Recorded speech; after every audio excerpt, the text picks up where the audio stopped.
Good afternoon, everyone. This is Henry with Simpler Trading, and it's tonight's free video. I wanted to share some ideas with you here in AMD. So the market, and especially tech, was very weak today to kick off the week. But as we begin studying AMD, there is an interesting relationship that you can find, and it really stands out. For a moment here, I'm going to hide all of my studies.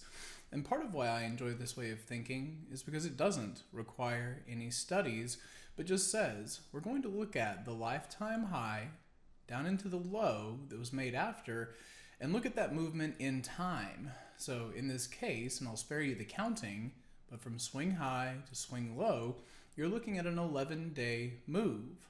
Then if you move forward in time, you'll notice that this swing high against this swing low is also an 11 trading period, right? 11 days is how far that sells off, and then you get a meaningful bounce. Look at this again here, another 11-day instance of selling, and then a very meaningful bounce. Now, you're not always going to see this in such perfect repetition, but look at the coincidence here, right? This was not 11 days down, but if you actually give it into this low, now again, it did not make the fresh low, which is why I am not counting it, but look at the move that followed, right? Think about 11 days down into this low, and then the bounce that followed. Just a very meaningful pattern as far as I can see it.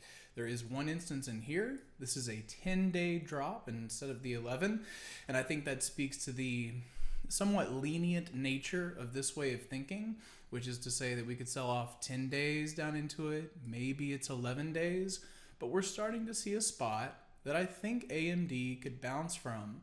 So between the symmetry and time, the idea that the extensions are also not too far below us, I then want to tie in some backtesting data.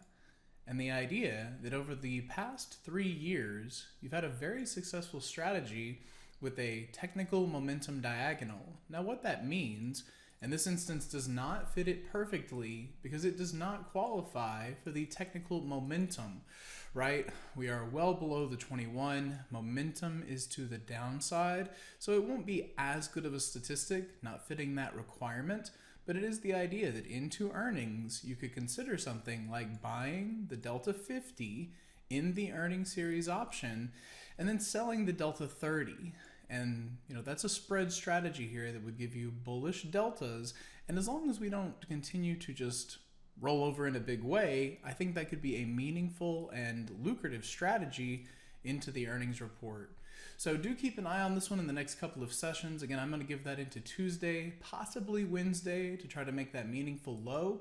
If that is going to come through, I'll then look for it to start clearing some of these old previous 15-minute swing highs, right? Action something like this, and then that'll help me confirm that bullish bias.